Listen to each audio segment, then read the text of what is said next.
시편 133편 1절에서 3절 말씀 중심에서 찬송의 맛이라는 제목으로 함께 본문을 통해 은혜 나누기를 원합니다. 말씀의 맛, 기도의 맛을 우리가 상고해 보았습니다. 우리의 기도의 종점은 하나님입니다. 그렇죠?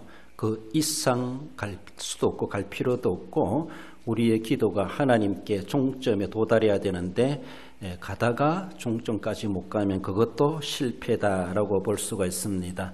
우리의 기도의 최고의 능력은 하나님의 능력을 받아내는 겁니다. 하나님의 능력 그 이상을 우리는 응답받을 수도 없고 그 이상도 없지만은 우리의 기도의 종점, 우리의 기도의 도달점은 분명히 어쩌면은 거기가 시작이요 끝이다. 그 하나님의 품에 하나님의 보좌의 종점을 우리는 삼고 기도하게 됩니다. 우리 기도의 종점이 하나님이시라면은 하나님의 뜻이 이루어지는 것이 기도의 목적입니다. 결과적인 모습에서 하나님의 영광이 되는 것이 기도의 종점이고 기도의 끝이라고 기도의 목적이라고 말을 할 수가 있습니다.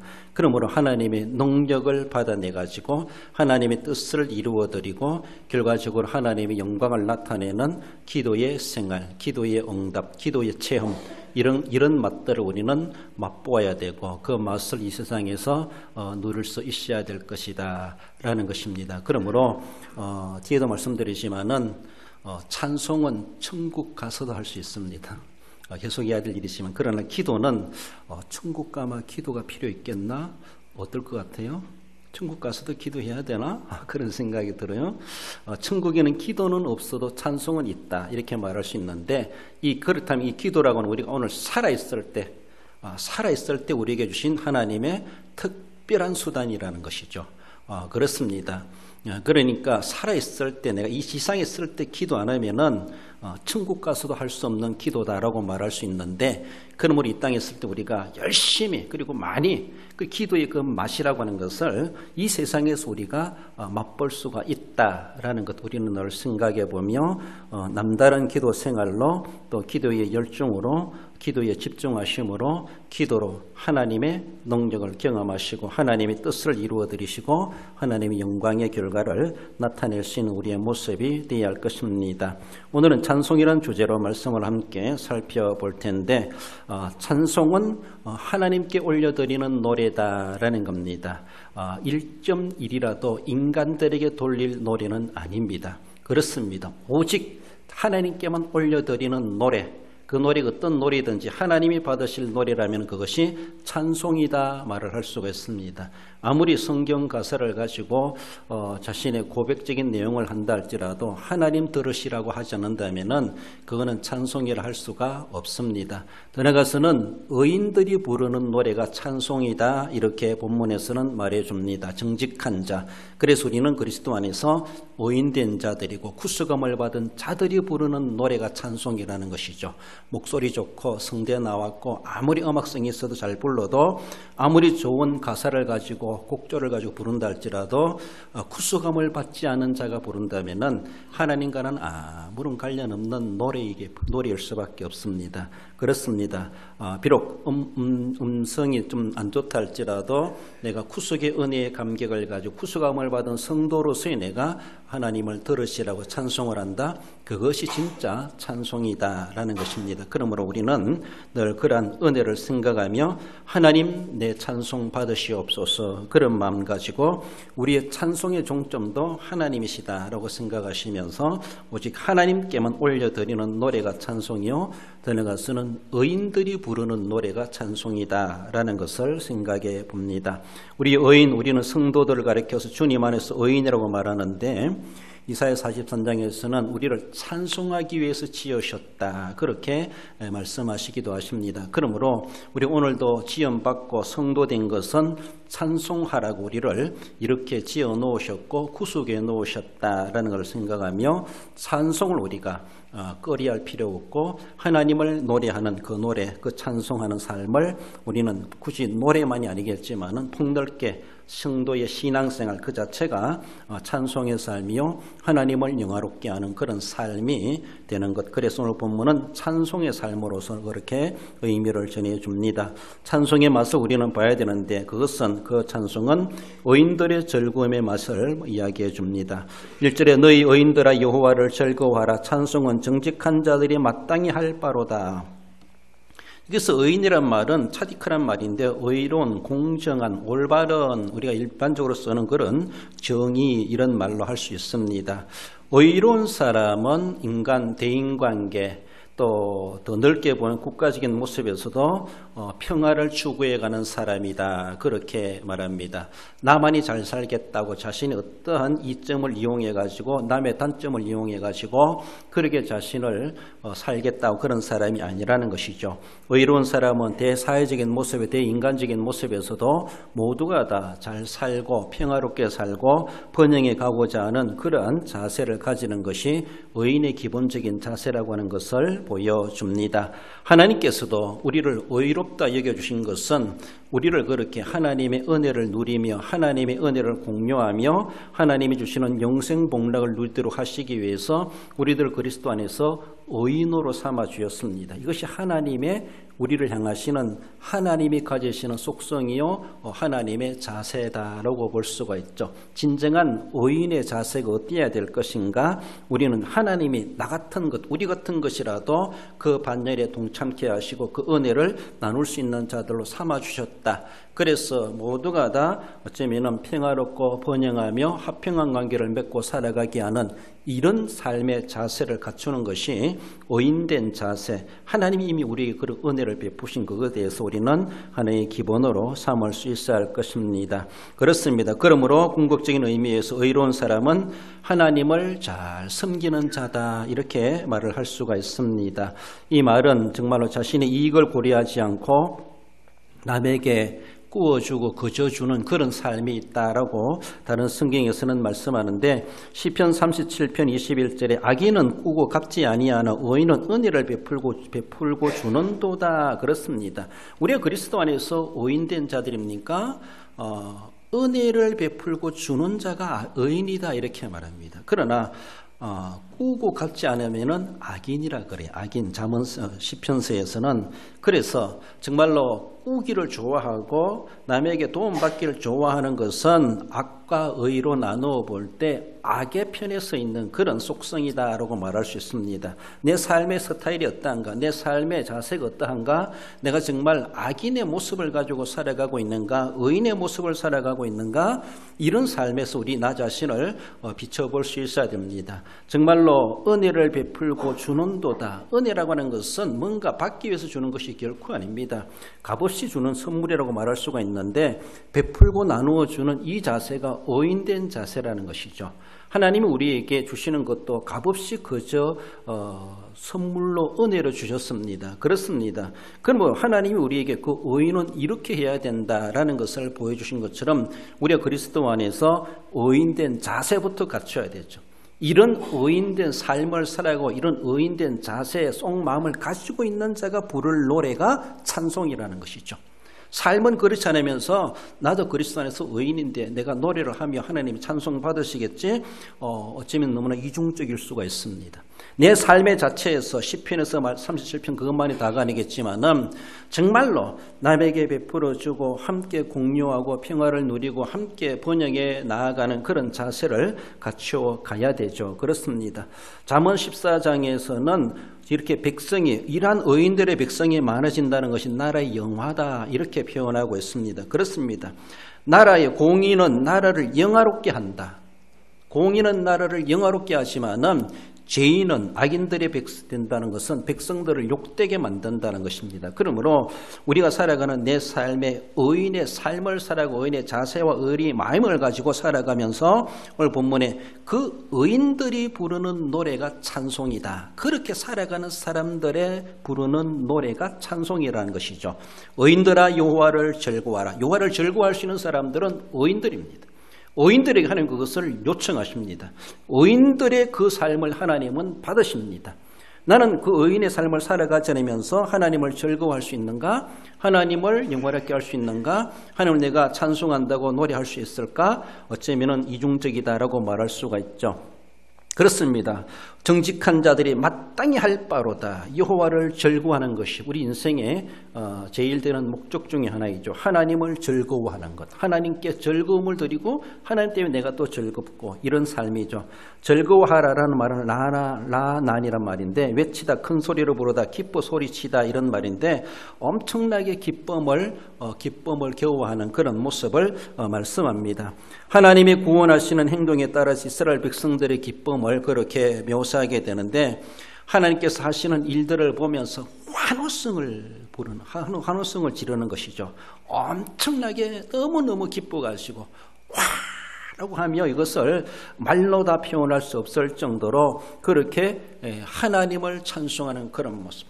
홍해가 갈려지고 그 홍해에 애굽의 그 말과 마병들이 거기에 수장되는 그런 모습을 대대적인 승리를 거두는 모습을 보면서 그들이 바다 건너편에서 시편 출애굽기 25장에 얼마나 그들이 춤을 추며 노래하지 않습니까?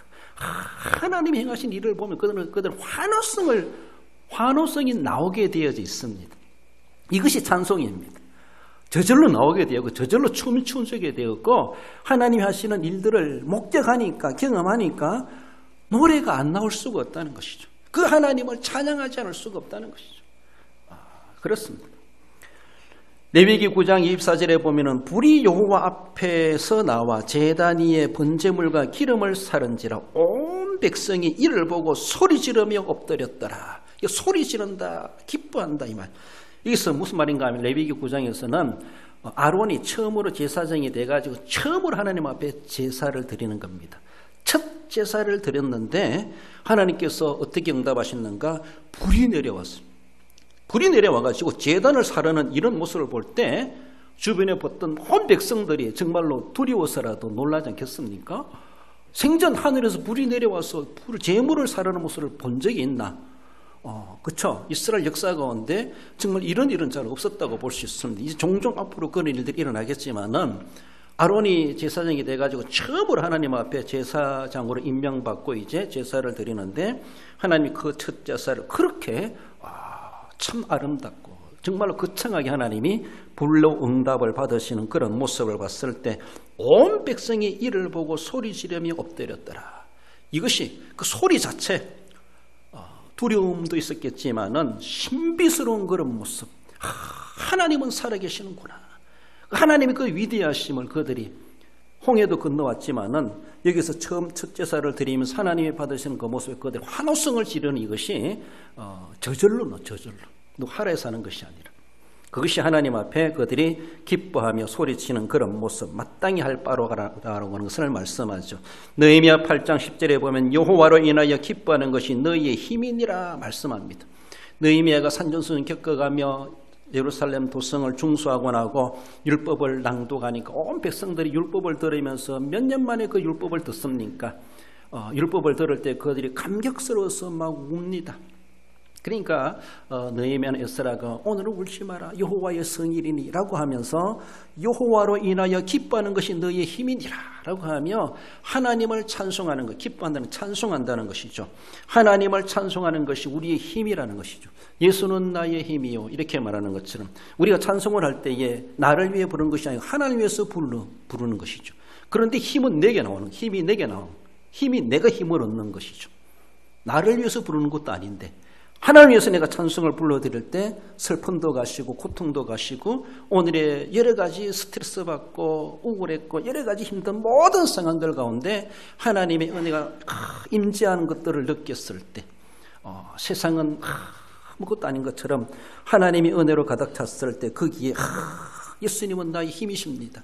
찬송 부르면서 새 힘을 얻게 되고 하나님의 임재를 느끼게 되는 것, 여기에 찬송의 맛이 있다는 것이죠. 이 맛, 여기에 의인들의 즐거움이 거기 있고 그 의인들의 즐거움을 통해 찬송 부르는 소리를 하나님은 기뻐 받으신다라는 것이죠.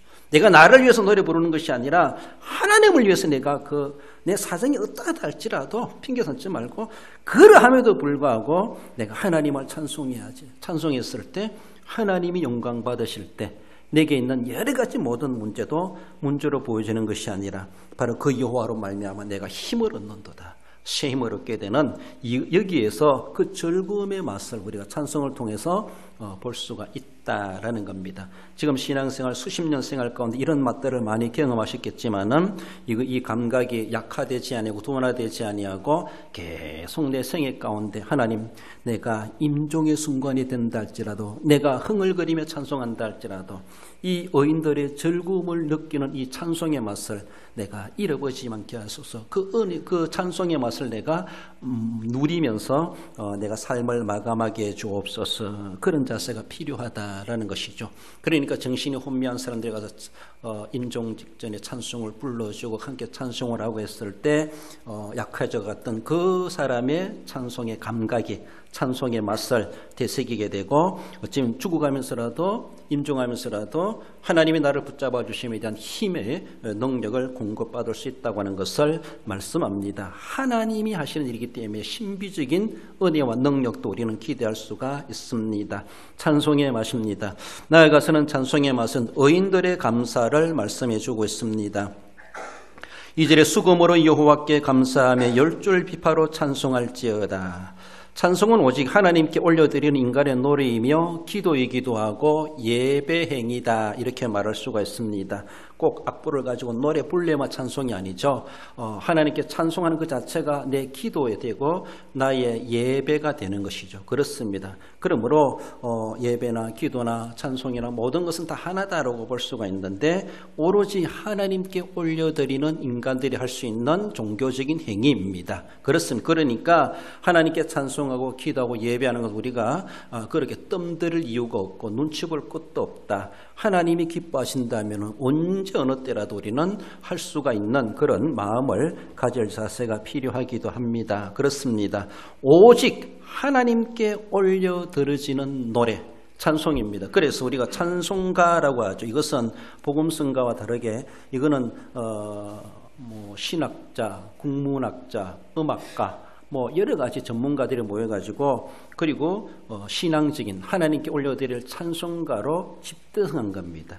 우리나라에 보급된 노래를, 기독교적인 노래를 모아가지고 우리가 예배용으로 사용하자. 예전이라 그러죠. 예전으로 사용하자. 그래서 우리나라 이제 통일 찬송가죠.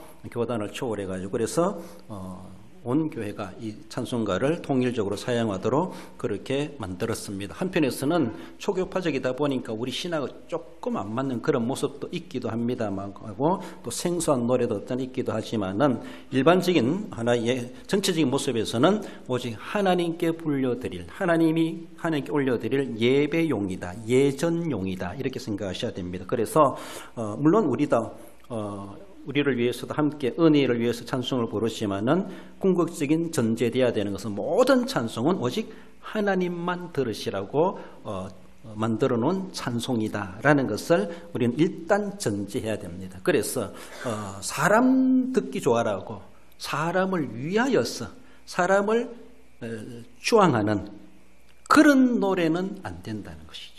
그런 노래는 차라리 세상 노래 가지고 그 사람을 생일 축하해주고 해주는데 하든지 몰라도, 하나님께 올려드릴 노래를 가지고 사람에게 이용한다고 하는 것은 하나님의 것을 사람에게 인간 이용하다는 아주 나쁜 일일 수 있어요. 이건 선구라 그러죠.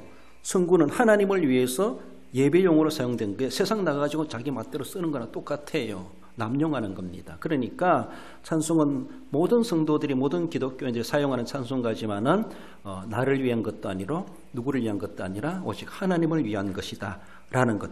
의인들이 부르는 노래는 감사의 노래인데 그건 오직 하나님만 들으시라고, 하나님을 위해서만 구별되게 놓은 것이 찬송가요, 찬송이다 라는 것을 생각해야 됩니다. 그렇습니다. 여러분들 시편 137편의 내용이 뭡니까? 유다 백성들이 바벨론으로 끌려가가지고 우리가 바벨론 여러 강변에 앉아서 시온을 생각하며 울었도다. 그렇게 시가 시작되지요. 왜 웁니까? 바벨론 끌려간 것도 서럽고 하지만 거기 가서도 안식일도 없고 유월절도 없고 하나님께 제사도 없고 마음껏 예배드릴 그런 환경도 안 되고, 그러니까 여러 강변에 앉아가지고 시온을 생각하며 울었도다. 왜 웁니까? 우리를 파멸시키고 우리를 이 포로로 끌고 온 이 본토인들, 바벨론 사람들이 우리에게 너희들이 시온의 노래 중에 노래를 하나 불러봐라 이렇게 말합니다. 그러니까 우리의 수금을 버드나무에 걸어놓으라라고 하며 우리가 하나님께 올려드릴 오직 하나님이 받으실 그 찬송을 이 세상 그 현지 있는 사람들이, 바벨론 사람들이 너희들 노래 잘하잖아, 너희들 노래 한번 불러봐, 너희들 신에게 돌려지는 노래 한번 불러봐. 그러니까 또 서러운 거예요. 그들이 부른다고 해서 부를 수 있나요? 못 부른다는 것이죠. 이 노래는 하나님만이 들으실 노래인데, 그래서 우리의 수금을 버드나무에 걸어 놓았노라 라고 하며 더 서러움을 느끼는 거예요. 안식일도 없고 유월절도 없고 제사도 없고 누가 제사 지내주는 사람도 없고 노래 부를 만한 그런 것도 없고 누가 예배 인도해주는 사람도 없고 포로 생활 가운데서 바벨론 여러 강변에 앉아서 우리는 시온을 생각하며 울었도다. 얼마나 안타깝습니까? 솔로몬 성전이 멀쩡하게 서 있었고 제사장들이 있었고 레위인들이 있었고 그렇게 있을 때는 하나님 제대로 안 섬기다가 하나님은 섬기고 온갖 우상 섬기다가 쫄딱 마고 나서 포로를 끌려가가지고 그제서 시온을 향하여 생각하며 울고 있어. 사람들은 이렇게 꼭 맞아봐야 정신을 차리는 거예요. 얼마나 어리석은지 몰라요. 복인 줄 몰라. 지금 우리가 누리고 있는 것이. 한번 망해봐야 돼. 공사나 한번 겪어봐야지 민주주의가 얼마나 자유민주주의가 귀한 줄 아시는가? 우리 이미 다 알고 있습니다만은 그래서 건강할 때 건강을 지켜야 되는 것처럼 자유로울 때 자유를 지킬 수 있어야 되고 자유를 좀 먹고자 하는 침해하고자 하는 자들에 대해 우리는 완강하게 우리는 몸싸움이라도 할 수 있으면 할 수 있어야 됩니다. 우리 신앙의 영역을 침범할 자는 아무도 없다는 것이죠. 그렇습니다. 우리가 물리적으로 다 막아낼 수 없다 할지라도 그래서 아무튼 이 노래는 오직 하나님께만 올려드릴 노래라는 것이죠. 세상 사람들은 불러보라는 거예요. 우리가 물론 전도용적인 모습에서 그 찬송을 들려주면서 하나님이 역사하시기를 그렇게 우리가 하나의 선교적인 전도적인 차원에서는 길거리에서라도 부를 수 있습니다. 그렇지 않습니까? 그렇게 할 수 있는데 그 사람들이 시험적으로 불러보는 것은 시험하는 것은 안 된다는 것이죠. 우리가 길에서든 성전에서든 하나님을 찬송하는 노래 얼마든지 할 수 있어요. 누가 듣든지 말든지 하나님 들으시라고 할 수가 있습니다. 오직 우리의 대원칙은 하나님께 올려드릴 노래가 찬송이다. 바로 의인들의 노래는 그런 찬송이어야 되고 의인들은 찬송을 부를 수 있어야 된다라고 하는 것을 말씀하십니다. 모든 찬송의 주인은 하나님이시기 때문에 당연히 어떤 상황 가운데서도 상황을 핑계 삼지 아니하고 하나님께 노래하되 그 찬송의 가사가 대원칙은 감사라는 것이죠. 감사가 주제가 되어야 된다는 것이죠. 모든 노래의 감사가 그렇습니다. 나는 슬프고 나는 고통스럽고 나는 병석이 있다 할지라도 네 입에서 나오는 하나님께 올려드리는 찬송의 주제는 감사라는 겁니다. 나는 곧 죽어도 하나님은 하나님께는 감사라는 것이죠. 그것이 찬송이라는 것이죠. 그렇습니다. 나의 신세를 한탄하는 것이 노래가 아니고 찬송이 아니라는 겁니다. 하나님 나 알아달라고 나 봐달라고 그렇게 불평불만하며 짜증하면서 자신의 고통을 토로하는 것이 노래 찬송이 아니라는 것이죠. 그렇습니다. 아무리 찬송을 불러도 감사가 주제가 돼요. 감사가 주제가 돼야 돼요. 그래서 찬송을 부르면서 우리는 내가 지은 찬송 가사가 아니지만은 의미를 새기고 사색을 하고 묵상을 하고 생각을 하고 불려야 되죠. 아무 의미 없이 아무 생각 없이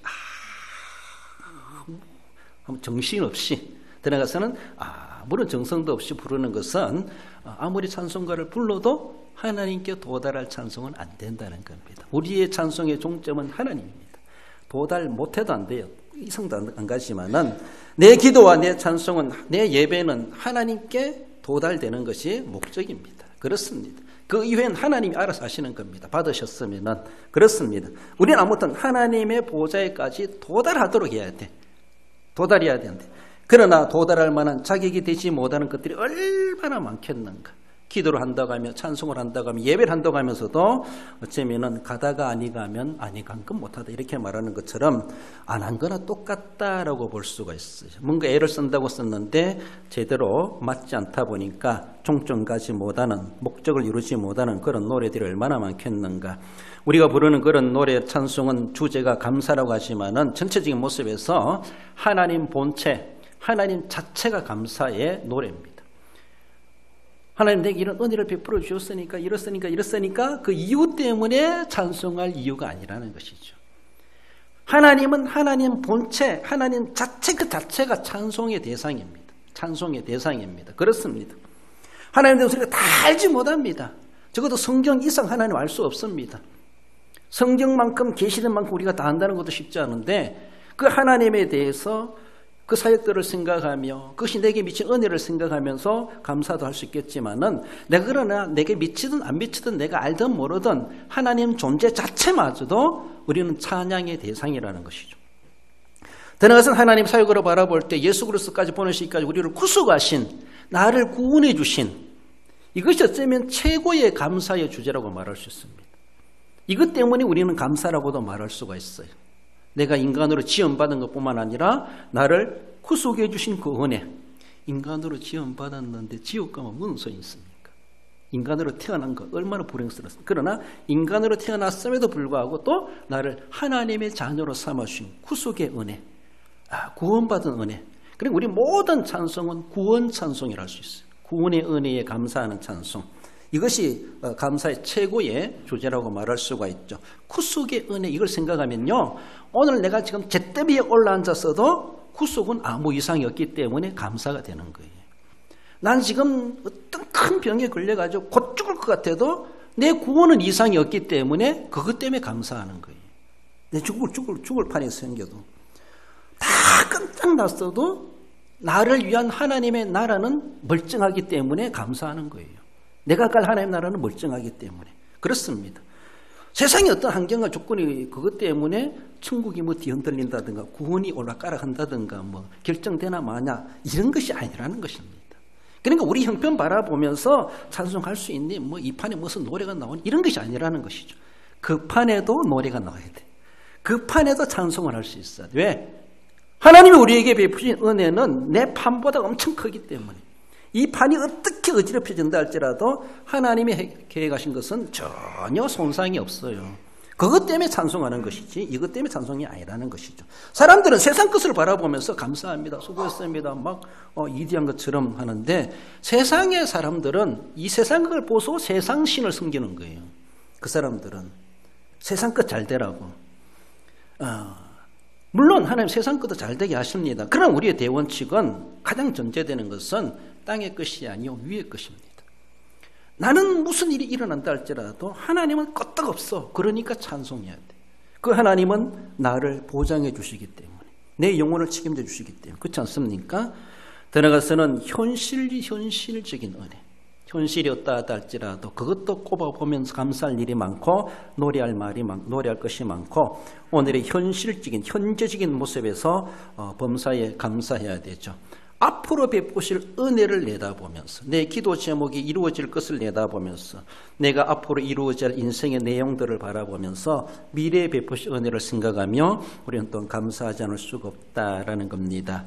시편 50편 23절 읽어봅시다. 감사로 제사를 드리는 자가 나를 영화롭게 하나니 그의 행위를 옳게 하는 자에게 내가 하나님의 구원을 보이리라. 할렐루야.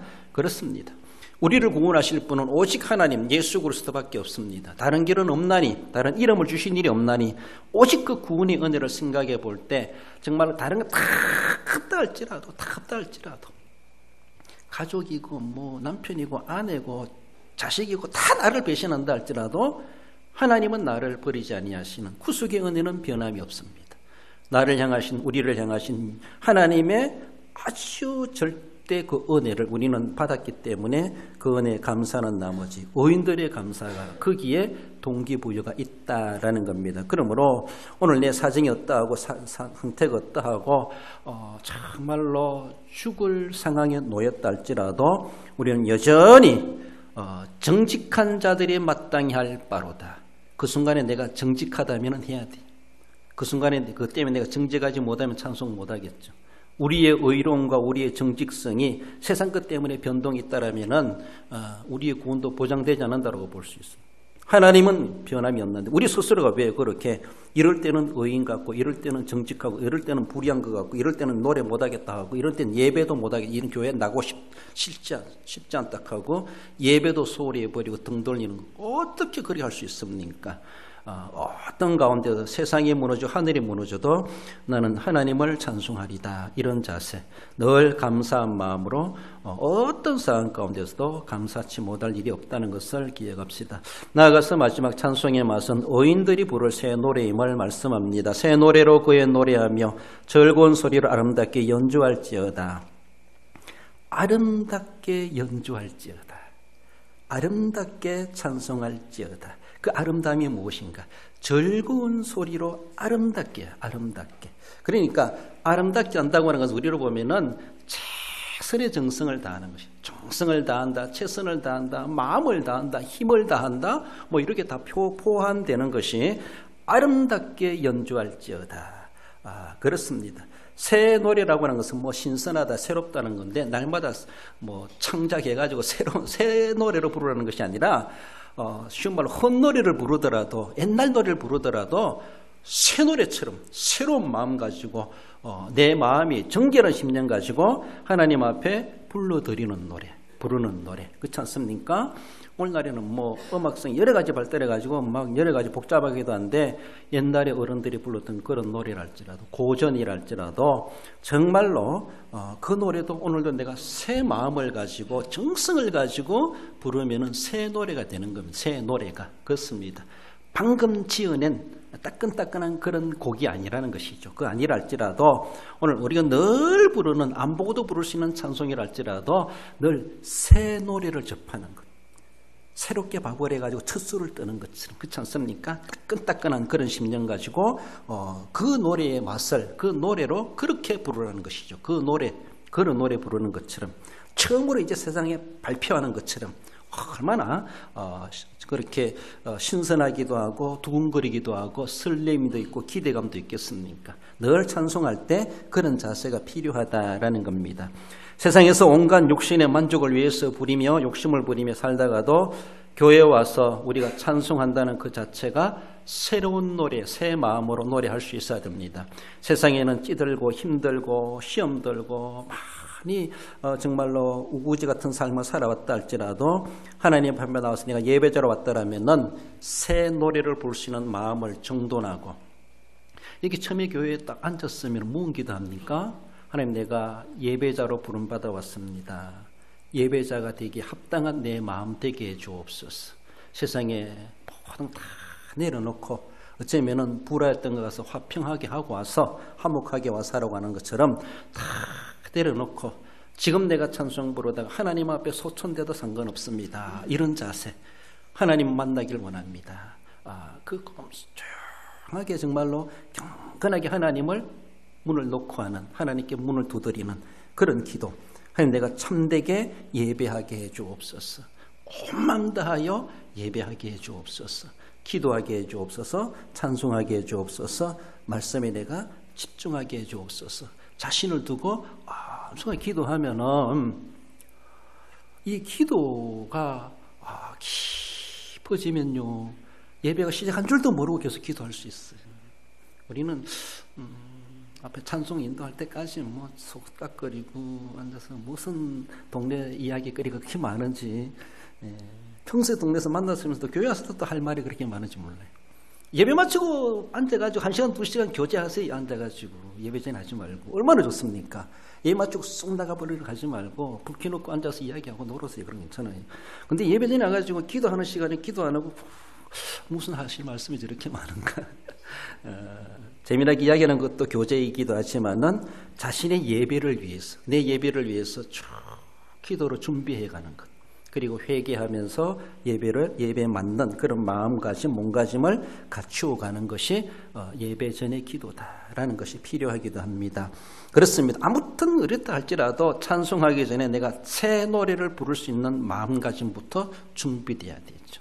우리가 노래 이렇게 목소리도 가다듬는 것처럼, 그렇잖아요. 아에이오 뭐 하고 뭐 쳐보기도 하고 쳐듬을 해보기도 하는 것처럼 준비돼야 돼. 준비돼요. 새 노래 부른다는데, 어떻게 새 노래 한다는데, 처음으로 이제 방송을 타는 노래를 부른다는데 함부로 아무렇게 할 사람이 어디 있겠습니까? 늘 그렇게 새로운 노래를 부르는 것처럼 그런 자세가 필요하다라는 겁니다. 자신의 목소리나 이름을 내기 위해서 부르는 찬송도 아닙니다. 음악성이 부족하다 할지라도 중심을 보시는 하나님 앞에 최선을 다해서 불러야 돼요. 우리 동기 중에 성대 나온 분이 있어요. 정말 우리 교회 오서도 설교 유승용 목사님인데 노래할 때 이분은 음대 나왔습니다 하면은 음대 나온 사람 노래 저래밖에 못하나 사람들이 그래 들어요. 그런데 노래 다 하고 나서 정말 노래 잘한다. 음대 나온 줄 모르고 들으면은 노래 잘한다라고 또 듣는데 성대 나왔습니다 소개하고 부르면은 성대 나온 사람이 별로네 사람들이 이렇게 느끼는 거예요. 자기도 미리 소개 안 해주길 바라요. 성대 나왔을 사람은 기대를 하는 거예요. 성대 나왔다고. 근데 불러보면 성대 나왔어도 엘토, 바벨토 다 있잖아요. 그러니까 자기 나름대로 타고난 목소리가 있는데 대단한 것처럼 기대를 하는 거예요. 사람들이. 그러니까 나는 그런데 안 나왔다 할지라도 음악성이 좀 없고 엄칠할지라도 우리 하나님이 참 중심을 보신다는 것이 얼마나 다행인지 몰라요. 그렇잖아요. 얼마나 감사한지. 그러니까 세상 가수들처럼 목소리만 가지고 평가할 것 같으면 우리가 어떻게 하나님 앞에 찬송에 도달할 수 있겠습니까? 그렇게 탑 7에 들어갈 수가 있겠습니까? 못 가지요. 하나님은 넌 안 된다라고 하면서 카타라인에 떨어질 수가 있습니다. 그런 하나님 중심을 보신다는 것이 얼마나 감사한지 몰라. 그리고 외적으로도 우리가 갖출 수 있으면 배우어서라도 갖춰가지고 안팎으로 하나님 앞에 조화롭게 그렇게 찬송을 부를 수 있다라면은 세상 가수들도 자기가 그렇게 가기 위해서 얼마나 돈을 투자하면 노력하겠습니까? 그렇잖아요. 그 탑 7에 들기 위하여서. 그래 하나님께 내 노래가 상달되도록 하기 위해서 우리는 얼마나 연습을 하고 노래하는지 여 나와서 몇 장 부르냐 묻지 말고 그러니까 얼마나 하나님 앞에 내가 새 노래를 부른다고 생각하면은 긴장하지 않을 수가 없어요. 새 노래로 의인들은 새 노래를 부르는 겁니다.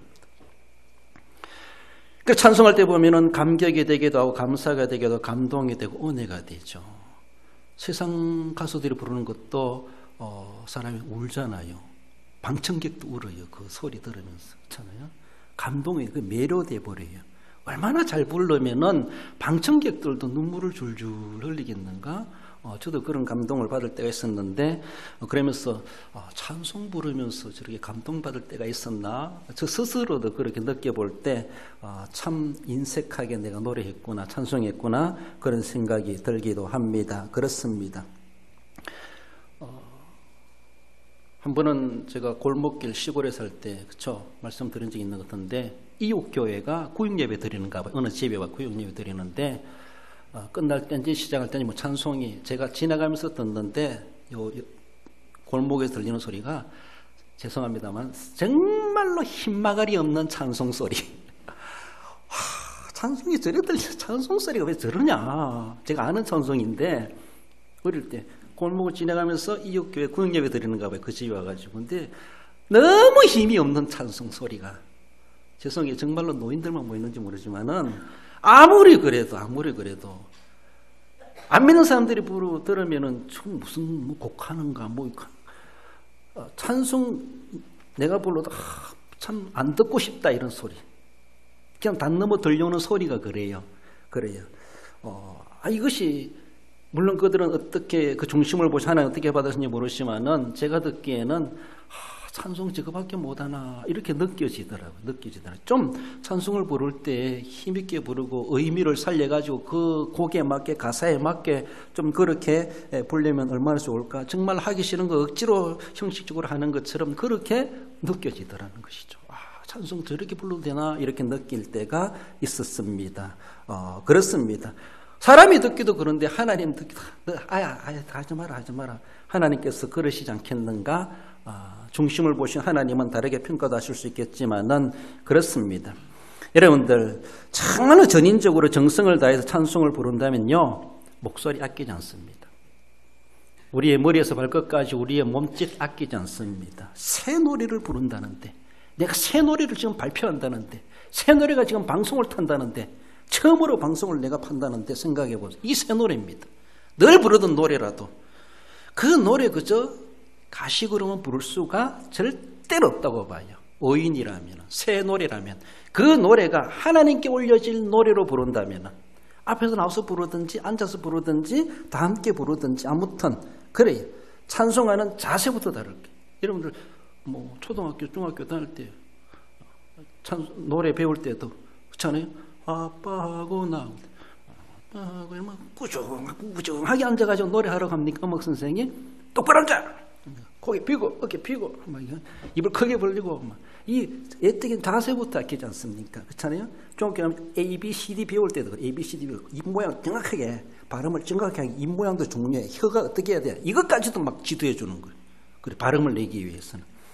세상에서도 그 한마디 가사 그리고 발음을 내기 위해서 그렇게 혀의 위치와 혀의 모양과 입의 모양까지도 막 지도해 주고 그렇게 해요. 그렇잖아요.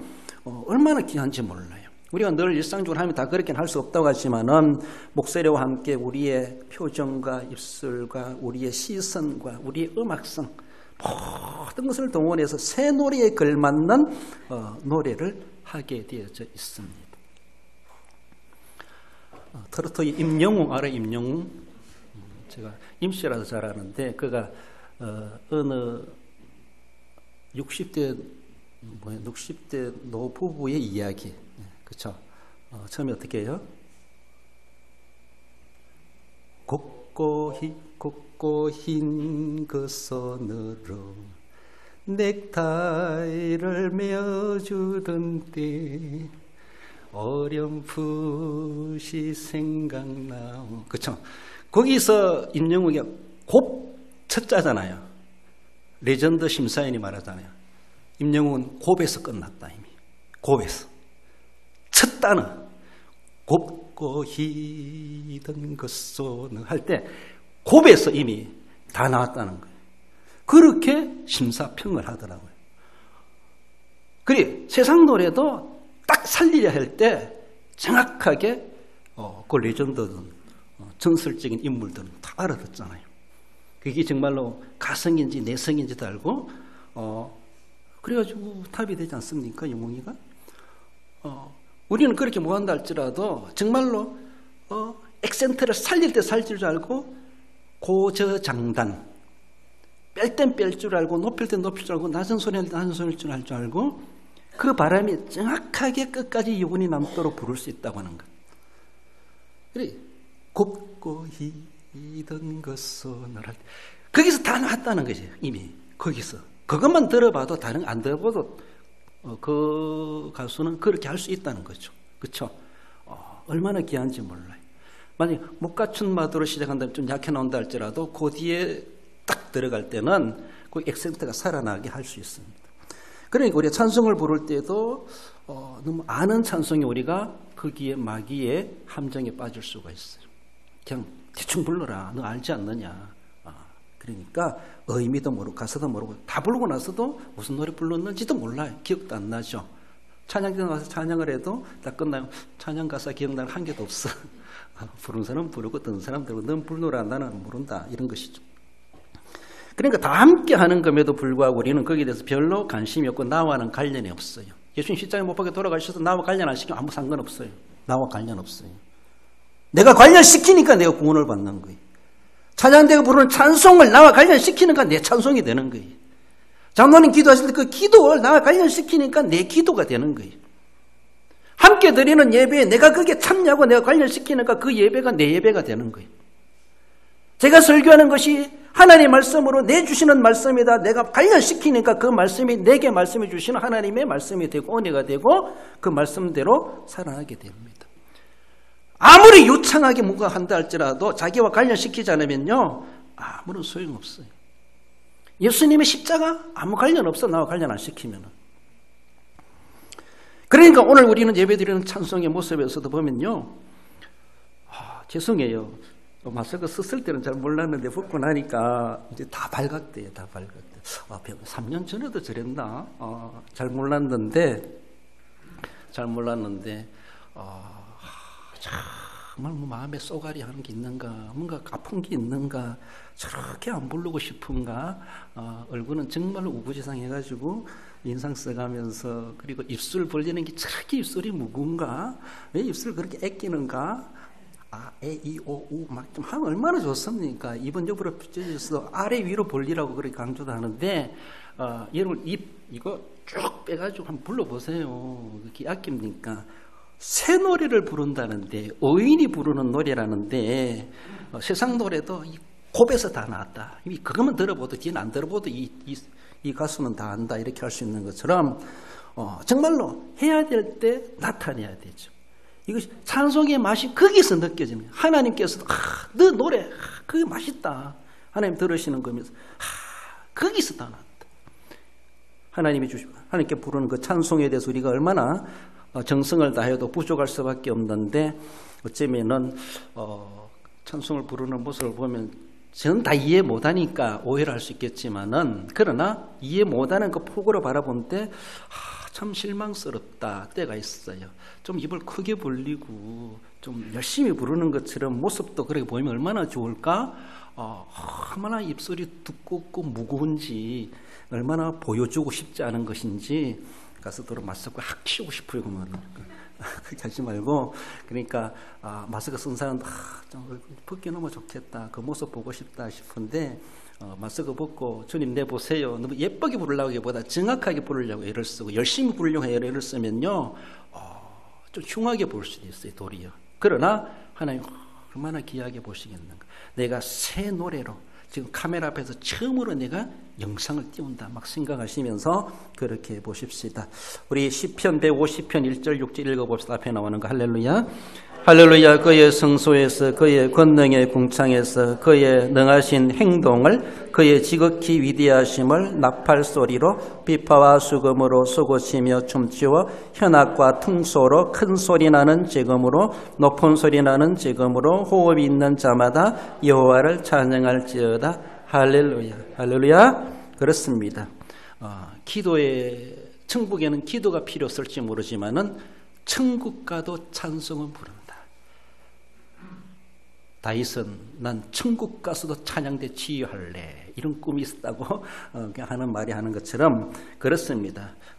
24 장로들이, 여러 천군 천사들이 지금도, 또 우리 갔을 때 그때도 찬송은 세상뿐만 아니라 천국 가서도 부를 노래다는 것이죠. 그러니까 우리 여기서 찬송, 세상에서 하기 싫으면 천국 가면 또 하기 싫네.